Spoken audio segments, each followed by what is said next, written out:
আসসালামু আলাইকুম ভিউয়ার্স। আল কোরআন থেকে আবারও পড়ছি। আসুন শুনি, পড়ি, অনেক ফায়দা হবে ইনশাআল্লাহ। আল্লাহ বলেছেন, অতঃপর যখন তোমরা নামাজ শেষ করো তখন দাঁড়িয়ে বসে শায়িত অবস্থায় আল্লাহর জিকির করো। তোমরা আমাকে ডাকো, আমি সাড়া দিব। সূরা আল মুমিন। নিশ্চয়ই আল্লাহ ওয়াদা ভঙ্গ করেন না। এই কোরআন শরীফটার মধ্যে মাশাআল্লাহ অনেক ছোট ছোট কথা লেখা আছে। আল্লাহর রহমত থেকে নিরাশ হও না। নিশ্চয়ই কাফির সম্প্রদায় ছাড়া আল্লাহর রহমত হতে কেউ নিরাশ হয় না। সূরা ইউসুফ 87। মানুষ নিরাশ হয়ে যাবার পরে তিনি বৃষ্টি বর্ষণ করেন এবং স্বীয় রহমত ছড়িয়ে দেন।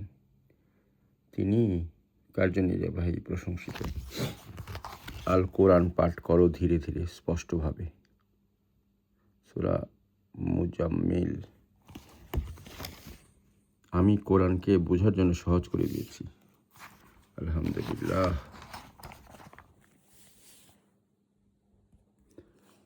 যদি তোমরা শুকরিয়া আদায় করো তবে আমি অবশ্যই তোমাদের নিয়ামত বাড়িয়ে দিব। সূরা ইব্রাহিম আয়াত 7। ইয়া রাব্বুল আলামিন, শুকরিয়া আপনি যা কিছু আমাদেরকে দিয়েছেন, যে নিয়ামত দিয়েছেন, সুস্থ রেখেছেন, আলহামদুলিল্লাহ। শুকরিয়া রাব্বুল আলামিন, যে রিজিক দিয়েছেন, শুকরিয়া। সবসময় আপনার শুকরিয়া আদায় করা তৌফিক দান করুন এবং রিজিক বৃদ্ধির জন্য যেভাবে আমাদের চলা দরকার সেভাবে আমাদেরকে গাইড করুন এবং কাল কিয়ামতের দিন আমাদের হিসাব সহজ করে দিন এবং সহজ করার জন্য আমাদের যা যা করা দরকার সেই বিষয়গুলো করতে সাহায্য করুন ইয়া রাব্বুল আলামিন। হে ইমানদারগণ, তোমরা ধৈর্য ও নামাজের মাধ্যমে সাহায্য প্রার্থনা করো। নিশ্চয়ই আল্লাহ ধৈর্যশীলদের সঙ্গে আছেন। আউযু বিল্লাহি মিনাশ শাইতানির রাজিম। বিসমিল্লাহির রহমানির রহিম। আমরা এখন সূরা বাকারার 29 নম্বর আয়াত থেকে পড়া শুরু করবো ইনশাআল্লাহ। এর আগে 29 পর্যন্ত পড়েছিলাম। এই যে 29 এখানে শেষ। এখন আমরা 30 থেকে শুরু করব। 29 এখানে শেষ হলো। আউযু বিল্লাহি মিনাশ শাইতানির রাজিম। বিসমিল্লাহির রহমানির রহিম। ওয়া ইজ ক্বালা রাব্বুকা লিল মালাইকাতি ইন্নী জাঈলুন ফিল আরদি খলিফাতান ক্বালু আতাজআলু ফিহা মান ইউফসিদু ফিহা ওয়া ইয়াসফিকু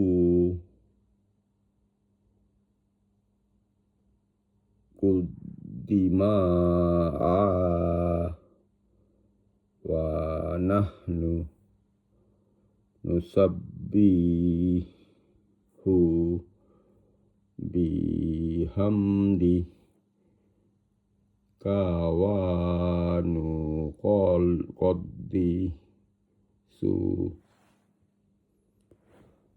লাকা ক্বালা ইন্নী আ'লামু মা লা তা'লামুন ওয়া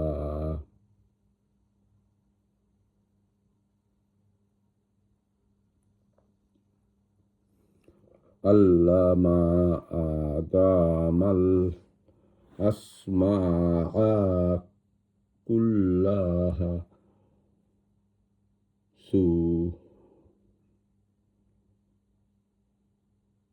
সুম্মা আরাদাহুম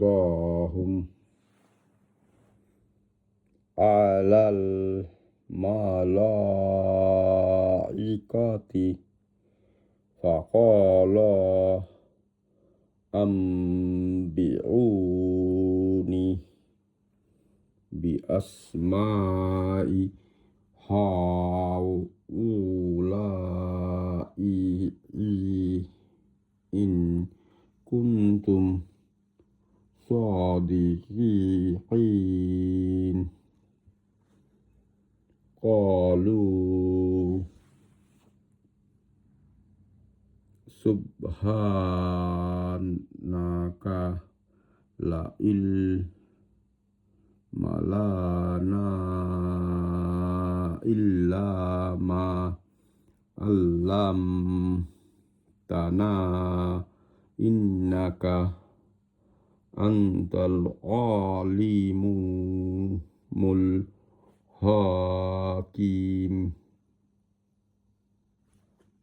Qala ya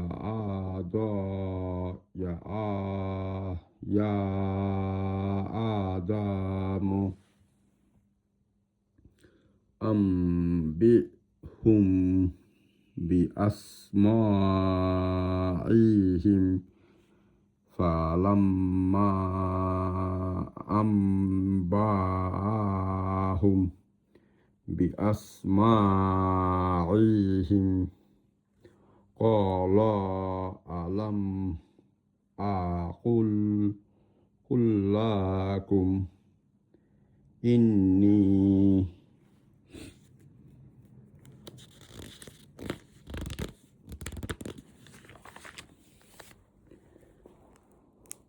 alamu ghaibal bas samawati wal ardi wa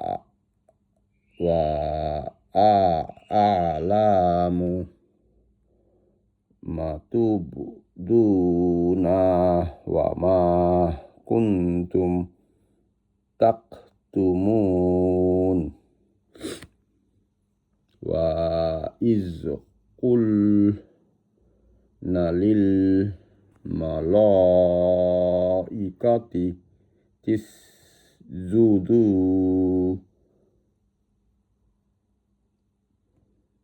ila ma fasazadu illa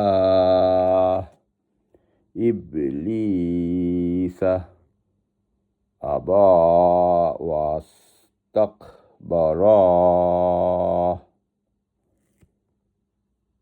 wa kana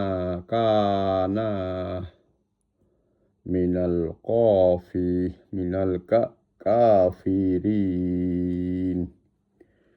Wa qulna ya Adamus kun anta wa zawjuka kal jannata wa kula minha ragadan haitsu syi'tuma wa la taqraba hazihi syazarata fatakuna minaz zalimin. Fa'azallahuma syaitanu anha fa'akhrajahuma mimma kana fihi wa qulna bitu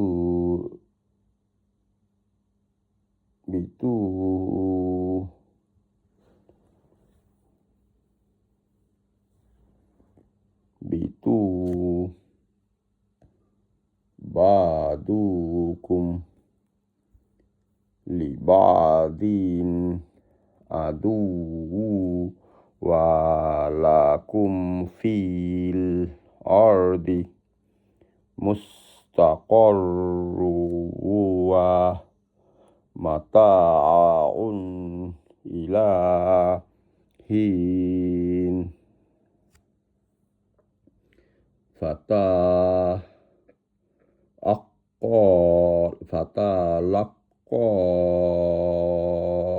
adamu mir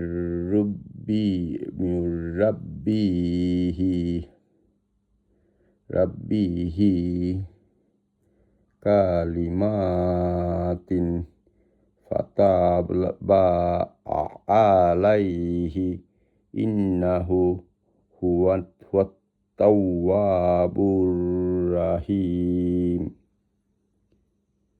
Qulna bitu minha mi'an fa imma yatiyannakum minni hudan faman tabi'a hudaya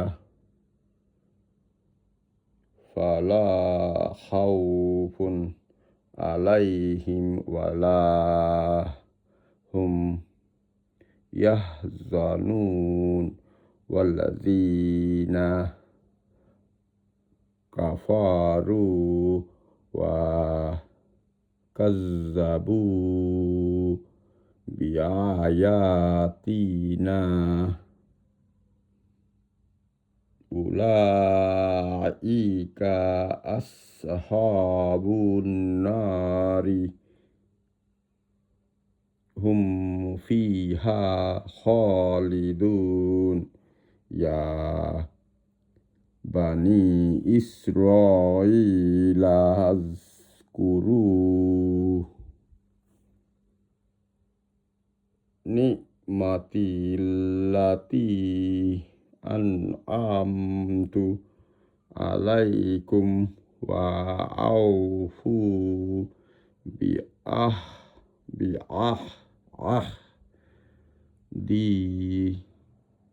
ufi biahdikum wa inna ya wa iyaya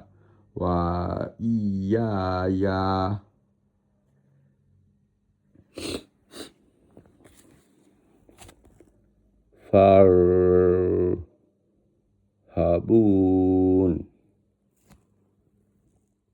wa aminu bima anzaltu musaddiqan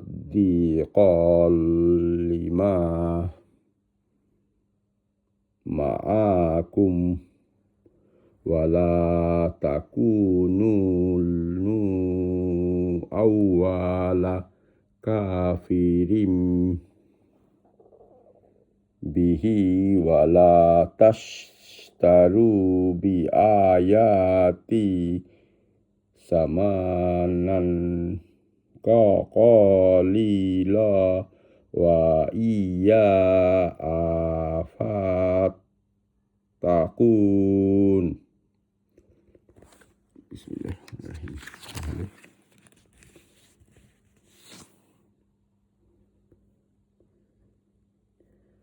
আচ্ছা, তাহলে 29 যদি আমরা পড়ি, 29-এর বাংলা, এই যে 29-এর বাংলা। আচ্ছা, আউযুবিল্লাহি মিনাশ শাইতানির রাজিম, বিসমিল্লাহির রহমানির রহিম। এতক্ষণ যা পড়লাম 40 পর্যন্ত, সেখানে 40 আয়াত পর্যন্ত সূরা আল বাকারার, সেখানে বাংলা অর্থ হলো পৃথিবীর সব কিছু তিনি তোমাদের জন্য সৃষ্টি করেছেন।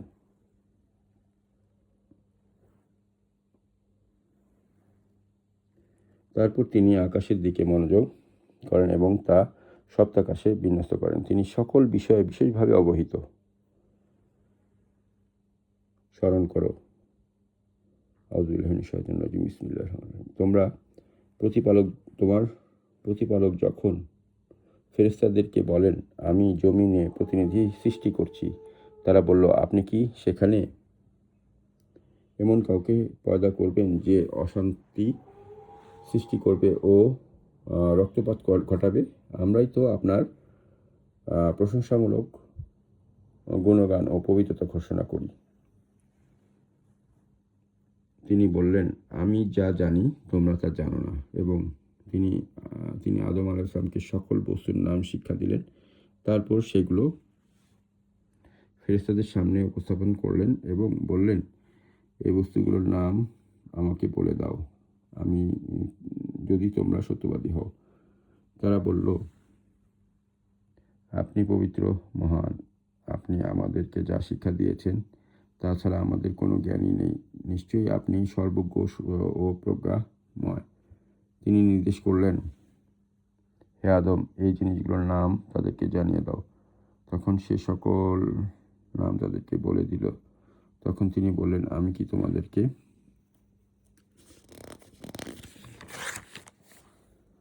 তোমাদেরকে বলিনি যে নভমণ্ডল ও ভূমণ্ডলে অদৃশ্য বস্তু সম্পর্কে আমি নিশ্চিতভাবে অবহিত, এবং তোমরা যা প্রকাশ করো ও গোপন করো আমি তাও অবগত।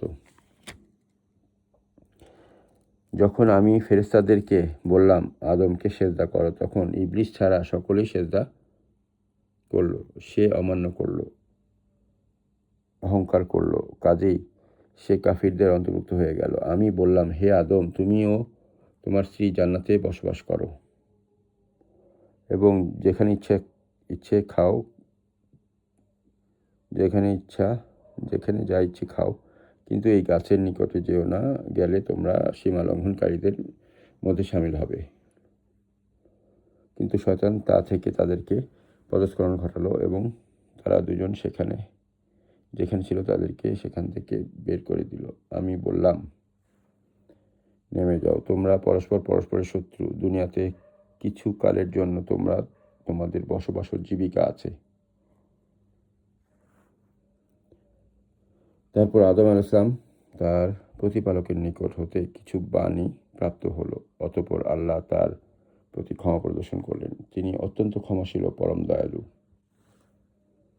আমি বললাম, তোমরা সকলেই এখান থেকে নেমে যাও। পরে যখন আমার নিকট হতে তোমাদের কাছে সৎ পথে নির্দেশ আসবে, তখন যারা আমার সৎ পথ অনুসরণ করবে তাদের কোনো ভয় নেই এবং তারা দুঃখিত হবে না। আর যারা কুফরি করবে ও আমার নিদর্শনগুলোকে অস্বীকার করবে তারা জাহান্নামী, সেখানে তারা চিরকাল থাকবে।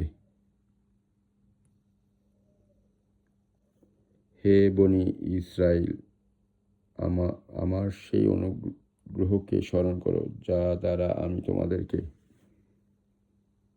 অনুগৃহীত করেছি এবং আমার সঙ্গে তোমাদের অঙ্গীকার পূর্ণ করো। আমিও তোমাদের সঙ্গে আমার অঙ্গীকার পূর্ণ করব এবং তোমরা কেবল আমাকেই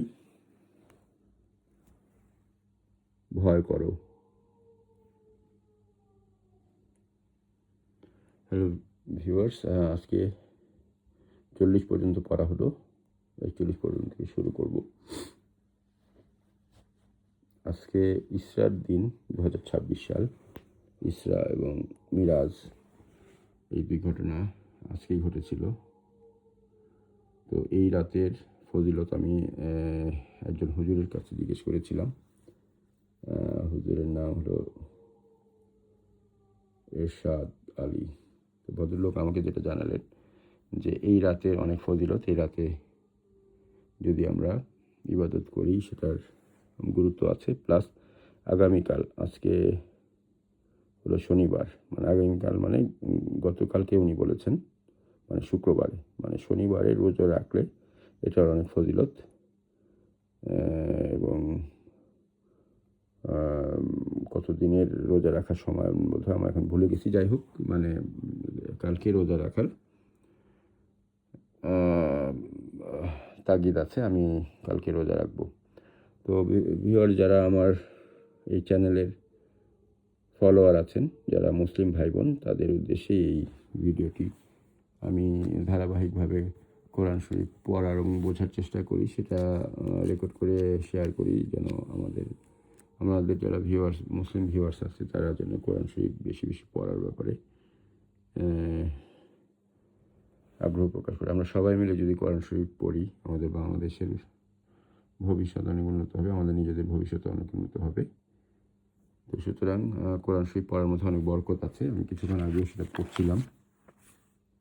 এখানে আরও কিছু যদি পড়ি, কোরআনের অসাধারণ কিছু আয়াত। ভেঙে পড়ো না, নিরাশ হয়েও না, সাহায্য আসবেই, এটা আল্লাহর ওয়াদা। জেনে রেখো আল্লাহ সাহায্য অতি নিকটর। সূরা বাকারারই এটা 214 নম্বর আয়াত। আমি তো আমার দুঃখ ও অস্থিরতাগুলো আল্লাহর সমীপে নিবেদন করছি। সূরা ইউসুফ। তোমাদের মাবুদ একমাত্র আল্লাহ, তিনি ছাড়া অন্য কেহ করুণাময় দয়ালু মাবুদ নেই। সূরা বাকারা 163। হে আল্লাহ, আমি তো কখনো আপনাকে ডেকে ব্যর্থ হইনি। সূরা মারিয়াম। ভিউয়ার্স, আমার লাইফেও আমি কখনোই অনেক বড় বড় বিপদে পড়েছি, যখন আল্লাহর কাছে চাইছি, আল্লাহ আমার সমস্যার সমাধান করে দিয়েছেন এবং অনেক বড় বড় বিপদ থেকে আল্লাহ আমাকে রক্ষা করেছেন। কিছুক্ষণ আগে আমি একটা বলছিলাম যে শুকরিয়া আদায় করার কথা বলা হয়েছে, যে আমাদের ওই জিনিসগুলো আমরা চিন্তা করে আমরা যখন ইবাদত করব, আমরা যখন মোনাজাতে বসবো, তখন আমরা ওই জিনিসগুলো যে শুকরিয়া আদায় করা, যে আল্লাহ আমাদের কত বিপদ থেকে বাঁচিয়েছেন, সুস্থ রেখেছেন, আলহামদুলিল্লাহ। কি বলে, আমাদের সকল সমস্যাগুলো সমাধান করে দিচ্ছেন। কিন্তু আমরা আল্লাহকে স্মরণ করি না। তিনি আল্লাহ যখন কোনো কিছু করতে ইচ্ছা করেন, তখন তাকে কেবল বলেন হও, আর তা হয়ে যায়। সূরা ইয়াসিন। সুতরাং আমরা আল্লাহর কাছে যদি অনুরোধ করি, ইয়া আল্লাহ, আপনি শুধু যদি বলেন হও, হয়ে যায়, সুতরাং আমাদের না পাওয়ার বেদনাগুলো, আমাদের যে কমতিগুলো, সেগুলো আপনি হও বলে আমাদেরকে ব্যবস্থা করে দেন। আমিন সুম্মা আমিন। আপনি আপনার প্রভুকে সকাল সন্ধ্যায় আপন মনে অত্যন্ত বিনীত ও ভীত সন্ততভাবে স্মরণ করুন, উচ্চ শব্দে নয়। আল্লাহ কোনো ব্যক্তির উপর তার সাধ্যের চাইতে বেশি বোঝা চাপিয়ে দেন না। সূরা বাকারা। আচ্ছা, এর আগেটা কোনটা ছিল? সূরা আরাফ। আচ্ছা, অবশ্যই আমি তোমাদেরকে পরীক্ষা করব কিছুটা ভয়, ক্ষুধা, মাল ও জানের ক্ষতি ও ফসল বিনষ্টের মাধ্যমে। তবে সুসংবাদ দাও ধৈর্যশীলদের। সুতরাং আমাদের যে কোনো সিচুয়েশনে, যে কোনো কষ্টে বা দুঃখ কষ্টে, ইভেন সুখেও আমাদেরকে ধৈর্যশীল থাকতে হবে এবং আল্লাহর স্মরণ করতে, শুকরিয়া আদায় করতে হবে। সেই ইমানদারগণ, তোমরা ধৈর্য ও নামাজের মাধ্যমে সাহায্য প্রার্থনা করো, নিশ্চয়ই আল্লাহ ধৈর্যশীলদের সঙ্গে আছেন। সূরা বাকারা। যদি তোমরা শুকরিয়া আদায় করো, তবে আমি অবশ্যই তোমাদের নিয়ামত বাড়িয়ে দিব। সূরা ইব্রাহিম। আল্লাহর রহমত থেকে নিরাশ হও না, নিশ্চয়ই আল্লাহ রহমত থেকে কাফের সম্প্রদায় ব্যতীত অন্য কেউ নিরাশ হয় না। কত সুন্দর সুন্দর কথা, মাশাআল্লাহ।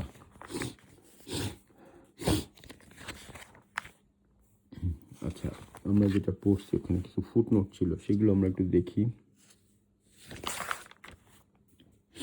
এটা ছিল হলো 29 থেকে শুরু করছিলাম। এখানে কি লেখা আছে? আত্মীয়তা সম্পর্ক ছিন্নকারী জান্নাতে প্রবেশ করবে না। তো সুতরাং আমাদেরকে কখনোই আত্মীয়তার সম্পর্ক ছিন্নকারী জান্নাতে প্রবেশ করবে না।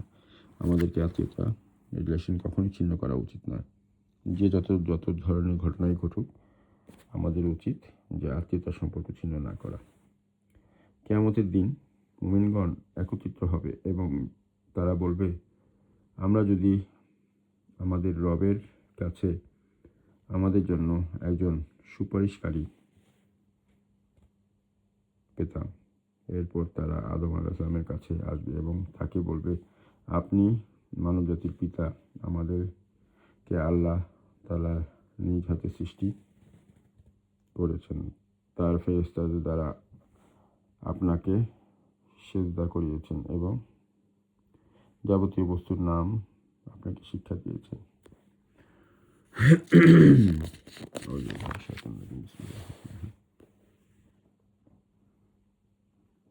রাসূল সাল্লাল্লাহু আলাইহি ওয়াসাল্লাম মুআজকে ইয়ামান দেশে শাসক হিসেবে প্রেরণ করেন।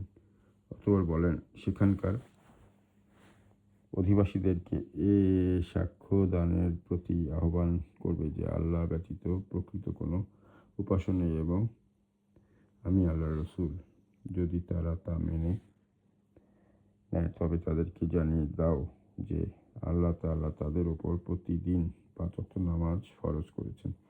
যদি সেটাও তারা মেনে নেয় তবে তাদেরকে আরও জানিয়ে দাও যে আল্লাহ তাআলা তাদের উপর তাদের সম্পদের মধ্য থেকে সদকা জাকাত ফরজ করেছেন, যেটা ধনীদের নিকট থেকে নিয়ে গরিবদেরকে দেওয়া হবে। আউযুবিল্লাহি মিনাশ শাইতানির রাজিম। বিসমিল্লাহির রহমানির রহিম। সুতরাং আমাদেরকে জাকাতের প্রতি যত্নশীল হতে হবে, সেটা আমরা জানলাম। তো ভিউয়ার্স, আজকে এই পর্যন্তই। ভালো থাকবেন সবাই।